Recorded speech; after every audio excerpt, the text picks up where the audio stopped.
Hi everyone, welcome back to my channel with another grammar lesson. Today's lesson is about the causatives. Causative verbs என்றால் என்ன என்று உங்களுக்கு தெரியுமா? So அவற்றை எப்படி யூஸ் பண்ணுவது என்பதை நான் உங்களுக்கு தெளிவான விளக்கத்தோட எக்ஸாம்பிள் சென்டென்சஸையும் கொடுத்து இன்றைய நாள் எக்ஸ்பிளைன் பண்ண போகிறேன். It would be very important for you. First, இந்த causative verbs என்ன என்று பார்த்தா have, get, make, let. இவை 4. இதோட பேசிக் கன்செப்ட் என்னன்னு பார்த்தால் ஒரு விடயத்தை நாம் செய்யாது இன்னொருவரை செய்ய வைத்தல். அதாவது என்னோட வீட்டை நான் க்ளீன் பண்ணுகிறேன் என்று ஒரு விஷயம் இருக்குது, அல்லது இன்னொருவரை வைத்து நான் க்ளீன் பண்ணி கொள்கிறேன். இது இன்னொரு கன்செப்ட். ஸோ இந்த இரண்டாவது கன்செப்ட் தான் இந்த கோசட்டிவ் என்று சொல்லக்கூடிய விடயம். ஸோ அது நாங்கள் எந்த மாதிரியாக செய்ய வைப்பது, கட்டாயப்படுத்தி செய்ய வைப்பதா அல்லது கன்வின்ஸ் பண்ணி சொல்லி புரிய வைத்து செய்ய வைப்பதா அல்லது பே பண்ணி அதாவது பணம் கொடுத்து செய்ய வைப்பதா, இந்த மாதிரி அதை நாங்கள் எப்படி செய்ய வைப்பது என்பதை பொறுத்து நாங்கள் யூஸ் பண்ணக்கூடிய இந்த காசட்டிவ் வேர்ப் மாறுபடும். இவை அனைத்தையுமே தெளிவாக இன்றைய லெசனில் நாம் பார்க்க போகிறோம். ஓகே, இதை 4 ஸ்டெப்ஸாக லெசனில் நான் உங்களுக்கு கொடுக்க போகிறேன். First step have, get. இவை இரண்டையும் பேயிங் ஃபார் சர்வீஸ் அதாவது பணம் கொடுத்து செய்வித்தல் என்ற விடயத்தில் நாங்கள் பேசலாம். Step 2 have, get. இவை இரண்டையும் செய்ய வைத்தல் அதாவது கேட்டுக்கொண்டு செய்ய வைத்தல், புரிய வைத்து செய்ய வைத்தல் அல்லது ரொம்ப கஷ்டப்பட்டு புரிய வச்சு செய்ய வைத்தல், இந்த மாதிரியான பர்பஸில் யூஸ் பண்ணப்படும். Ask, convince, persuade. பர்சுவேட் என்பது சொல்லி தெளிவுபடுத்தி புரிய வைத்தல், புரிய வைத்து செய்வித்தல் என்ற மீனிங். Step 3 make. மேக் என்பது நாங்கள் யூஸ் பண்ணுவது ஒரு தர ஃபோர்ஸ் பண்ணி செய்ய வைப்பதற்கு. Step 4 let. லெட் யூஸ் பண்ணுவது ஒருவருக்கு ஒரு விஷயம் செய்வதற்காக பெர்மிஷன் கொடுக்கிறது, பெர்மிஷன் கொடுத்து செய்வித்தல். ஸோ இந்த மாதிரி 4 ஸ்டெப்ஸையும் 1 by 1 தெளிவாக இன்றைய லெசனில் உங்களுக்கு நான் எக்ஸ்பிளைன் பண்ண போகிறேன். Shall we get started? First ஸ்டெப்பில் நாங்கள் பார்ப்பது ஹேவ், கெட். ரெண்டையும் எப்படி பேயிங் ஃபார் சர்வீஸ், ஒரு சர்வீஸுக்கு நாங்கள் பே பண்ணி செய்ய வைத்தல் என்பதை பேச எப்படி யூஸ் பண்ணுவது. இதுக்கான சென்டென்ஸ் ஸ்ட்ரக்சர் ஹேவ் கூட சம்திங், அடுத்து V3 வரணும். கெட்டும் சேம், கெட் கூட சம்திங் வந்து V3. ஓகே, ஸோ ஒரு விஷயத்தை நான் செய்கிறேன் என்று வைத்துக்கொள்ளுங்க. I iron my dress every week. I iron my dress every week. நான் என்னோடய ட்ரெஸ்ஸஸை ஒவ்வொரு வாரமும் அயர்ன் செய்கிறேன். ஸோ இந்த விடயத்தை நான் இன்னொருவருக்கு பணம் கொடுத்து செய்விக்கிறேன், பே பண்ணி செய்விக்கிறேன் என்று சொல்கிற பட்சத்தில் I have my dress ironed every week. I have I என்பது சப்ஜெக்ட். இப்போது இந்த சப்ஜெக்ட் ஆக்ஷனை செய்கிறாரா? இல்லை, இன்னொருத்தருக்கு பணம் கொடுத்து சேவிக்கிறாரு. I have my dress ironed every week. I had my hair cut yesterday. So என்னோடய முடியை வெட்டி கொண்டேன், பணம் கொடுத்து பே பண்ணி வெட்டி கொண்டேன். Cut it? நானாக அதை செய்தேனா? இல்லை.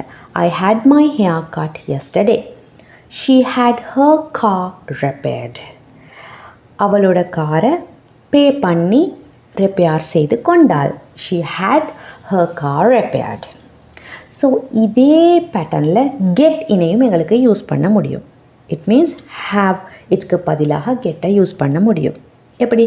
I got my phone fixed last week. I got my phone fixed. Okay, got something with 3. He got his house painted. He got his house painted. அவனோட வீட்டை பெயிண்ட் செய்து கொண்டான். எப்படி? பே பண்ணி இன்னொருத்தரை வைத்து பெயிண்ட் பண்ணி கொண்டான். I get my car washed each month. ஒவ்வொரு மாதமும் என்னோடய காரை நான் வாஷ் பண்ணி கொள்வேன். எப்படி? இன்னொருத்தருக்கு பே பண்ணி, நானாக அதை செய்வதில்லை. ஸோ இந்த ஹேவுக்கும் கெட்டுக்கும் என்ன டிஃப்ரென்ஸ் என்பதையும் நாங்கள் பார்த்துடுவோம். ஹேவ் என்பது மோர் ஃபார்மல், கெட் இன்ஃபார்மல். ஸோ ஃபார்மலான பிளேசஸில் எங்களுக்கு ஹேவை யூஸ் பண்ணிக்கொள்ள முடியும். இன்ஃபார்மலான கேஷுவலான பிளேசஸில் கெட் இனை யூஸ் பண்ணி கொள்ளலாம். இப்போது உங்களோட ஓன் சென்டென்சஸை நீங்கள் உருவாக்கி பாருங்கள். நீங்கள் பே பண்ணி இன்னொருத்தரை வச்சு செய்து கொள்ளக்கூடிய விஷயங்கள் என்ன என்பதை கமெண்ட் செக்ஷனில் மென்ஷன் பண்ணுங்கள். நெக்ஸ்ட் நாங்கள் பார்க்க போவது ஸ்டெப் 2. அதுவும் ஹேவ், கெட் இந்த 2 காசிட்டிவ் வேர்ப்ஸும் தான், பட் வேறு மீனிங்கில் யூஸ் பண்ணுறோம். அதாவது ஒருத்தரை செய்ய வைத்தல் என்ற மீனிங்கில். இந்த இடத்துல நாங்கள் இன்னொருவரை செய்ய வைத்தல் என்று வருவதால் ஹேவ் ப்ளஸ் சம் ஒன், அதாவது ஒரு பர்சன் வருது. Some one plus V1. V1 தான் நீங்கள் யூஸ் பண்ணணும். Example, I had him sign the contract. I had him sign the contract. Someone என்பது him, sign is V1. அவனை சைன் பண்ண வைத்தேன், அவனை கண்ட்ராக்டில் சைன் பண்ண வைத்தேன். ஸோ இந்த இடத்துல ஃபோர்ஸ் பண்ணி செய்தீங்களான்னு கேட்டால் இல்லை, அது ஒரு நியூட்ரலான விடயம், நார்மலாக நடந்துச்சு. அவருக்கு சைன் பண்ணுவதற்கான ஏற்பாடுகளை செய்து கொடுத்தேன், அல்லது அவருக்கு புரிய வச்சு சிம்பிளாக அவரை சைன் பண்ண வச்சேன். Okay. She hate the children eat their vegetables. அவள் பிள்ளைகளை வெஜிடபிள்ஸ் சாப்பிட பண்ணினாள், சாப்பிட வைத்தாள். ஓகே. ஸோ புரிய வச்சு சாப்பிட வைத்தல், அல்லது சிம்பிளாக அவள் கொடுத்ததும் பிள்ளைகள் சாப்பிட்டாங்க, இந்த மீனிங்கில். The teacher had the students complete the project. Teacher ஸ்டூடெண்ட்ஸை கம்ப்ளீட் பண்ண வச்சா, ப்ராஜெக்டை கம்ப்ளீட் பண்ண வச்சா. நியூட்ரலாக அது நடந்துச்சு. நெக்ஸ்ட், கெட் என்பதை நாங்கள் யூஸ் பண்ணும் பொழுது get someone to V1. To சேர்த்து தான் V1 வரடும். Infinitive form. I got my friend to help me with homework. She got her little brother to clean his room. The speaker got the audience to believe his story. So இந்த எல்லா இடங்களையும் இன்னொருத்தரை ஒரு விஷயத்தை செய்ய வைத்தல் என்ற மீனிங்கில் வருது. பட் கெட் என்று நாங்கள் யூஸ் பண்ணுவது ரொம்ப எஃபோர்ட் எடுத்து கஷ்டப்பட்டு கன்வின்ஸ் பண்ணி செய்ய வைத்தல் என்ற மீனிங்கில் வருது. With effort we convince someone or persuade someone to do an action. இதுதான் கெட் என்பதோட மீனிங்கில் வருது. ஸோ ஒருவரை ஒரு விடயத்தை செய்ய வைத்தல் என்பதுக்காக ஹேவ், கெட் யூஸ் பண்ணுவோம். ஹேவ் என்பது நியூட்ரலாக சிம்பிளாக அந்த விடயத்தை செய்ய வைத்தேன் என்று வருது. கெட் என்பது கஷ்டப்பட்டு எஃபோர்ட் எடுத்து செய்ய வைத்தல் என்ற மீனிங்கில் வருது. ஸ்டெப் 3, மேக் என்ற வேர்பை நீங்கள் யூஸ் பண்ணுவது ரொம்ப ஃபோர்ஸ் பண்ணி ஒரு விடயத்தை செய்ய வைத்தல். To force someone or give them no choice but to do the action. எந்த சாய்ஸும் இல்லாமல் கண்டிப்பாக நீங்கள் இதை செய்யணும் என்ற விதத்தில் ஒரு ஆக்ஷனை செய்ய வைத்தல். இதுக்கு தான் நாங்கள் மேக் என்ற வேர்பை யூஸ் பண்ணுவோம். ஸோ அதோட ஸ்ட்ரக்சர் எப்படி வரும்? Make someone V1. மேக் யாரை நீங்கள் சேவிக்கிறீங்களோ அந்த பர்சன் அடுத்து வருது, someone. Next V1. The teacher made the students stand up. Forced them. Force பண்ணி எழுந்து நிற்க வைக்கிறாங்க. His parents made him apologize. So அவங்க ஃபோர்ஸ் பண்ணி மன்னிப்பு கேட்க வைக்கிறாங்க. They insisted. He had no choice. வேறு சாய்ஸ் இல்லை, மன்னிப்பு கேட்கணும் என்ற நிலையில் மன்னிப்பு கேட்டார். Okay, his parents mat him apologize. The rain made us cancel the trip. The rain made us cancel the trip. எங்களுக்கு அது கேன்சல் பண்ண பிடிக்கல, பட் அந்த ரெயின் என்ற விஷயம் எங்களை ஃபோர்ஸ் பண்ணி கேன்சல் பண்ண வச்சது. Have you got it? So make என்பது ஒருத்தரை ஃபோர்ஸ் பண்ணி செய்ய வைத்தல் என்பதுக்காக யூஸ் பண்ணப்படுது. Step 4, let. let என்பது to give permission for someone to do something. ஒருத்தருக்கு ஒரு விடயத்தை செய்வதற்காக அனுமதி கொடுத்தல். It is very simple. let someone plus v1. அந்த someone என்பது யார்? நாங்கள் யாருக்கு பெர்மிஷன் கொடுக்குறோமோ அந்த person. let someone do something. She let her son play outside. So அவளோட மகனை வெளியே போய் விளையாட அனுமதித்தாள். My boss let me leave early today. எனக்கு பாஸ் அனுமதி கொடுத்தார் ஏர்லியாக போவதற்கு. They let us use their garden for the party. அவர்கள் எங்களுக்கு அனுமதி கொடுத்தாங்க. They subject, let us. us என்பது தான் ஆக்ஷன், ஆக்சுவலி செய்பவர்கள். பெர்மிஷன் கொடுப்பது subject. They let us use, that is v1. use என்பது v1. their garden for the party. அதே போல் let என்பது to allow, permit something to happen or take place. நார்மலாக ஒரு விஷயம் நடைபெறுவதற்கு அலோ பண்ணுதல், ஒரு விடயத்தை தடுக்காமல் விடுதல் என்பதற்காகவும் யூஸ் பண்ணப்படுது. Example, don't let the food get cold. Don't let அப்போ விடாதீங்க, விடாதீங்க, ஃபுட்டை கூலாக விடாதீங்க. She let the conversation continue without interruption. So அந்த கன்வர்சேஷன் தொடர்வதற்கு அனுமதித்தாள், அதை விட்டுட்டாள். ஓகே, அதை இன்டரப்ட் பண்ணலை. He left the window open and let the rain come in.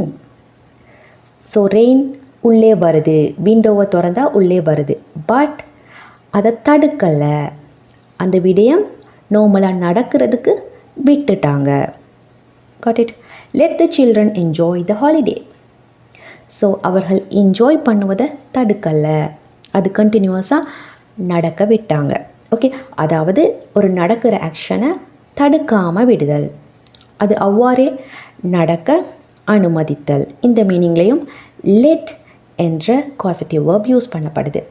I think that you have understood the concept of causative verbs. There are only 4 causative verbs with different meanings. So let's see a small recap. So there are different concepts on causative verbs. First one, have object. இங்கே someone, ஒரு person வரப்போகிறாரு. Have a person base verb, that is v1. இதன் மூலமாக நாங்கள் ஒரு ஆக்ஷனை செய்யும்படி கேட்டுக்கொள்ளுதல், நியூட்ரலாக ஒருத்தரை ஒரு ஆக்ஷனை செய்ய வைத்தல் என்ற மீனிங்கில் யூஸ் பண்ணுறோம். I had him clean the room. அவரை ரூமை க்ளீன் பண்ண வைத்தேன். ஸோ இது ஃபோர்ஸ் பண்ணி செய்யப்படலை, அதனால தான் ஹேடுன்னு யூஸ் பண்ணப்பட்டு இருக்குது. Next, get a person to work, to v1. So இது வந்து கன்வின்ஸ் பண்ணி கொஞ்சம் எஃபோர்ட் எடுத்து சொல்லி செய்ய வைத்தல். I got him to clean the room. Next, make a person base verb. இது ஃபோர்ஸ் பண்ணி கம்பல் பண்ணி செய்ய வைத்தல். I made him clean the room. ரொம்ப கஷ்டப்பட்டு செய்ய வைத்தேன். Next, let a person v1. இது வந்து பெர்மிஷன் கொடுத்து அலோவ் பண்ணி செய்ய வைத்தல். I let him clean the room. நான் ரூமை க்ளீன் பண்ண அனுமதித்தேன். நெக்ஸ்ட், ஹாவ் அல்லது கெட் கூட சம்திங் பாஸ்ட் பார்ட்டிசிபிள் v3. இது வந்து அரேஞ்ச் பண்ணி செய்தல், அதாவது பே பண்ணி பணம் கொடுத்து செய்வித்தல் என்ற மீனிங்கில் யூஸ் பண்ணப்படுது. I had my car washed. I got my phone fixed. ரெண்டும் same meaning, but have use பண்ணுவது மோர் ஃபார்மல், கெட் இன்ஃபார்மல்.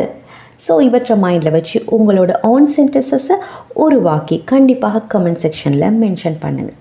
அதே போல் எந்த மாதிரியான கிராமர் லெசன்ஸை நீங்கள் மேலும் படிக்கணும்னு ஆசைப்படுறீங்களோ அதையும் கண்டிப்பாக கமெண்ட் செக்ஷனில் மென்ஷன் பண்ணிடுங்க. Let's meet with another important grammar lesson next week. Until that, take care.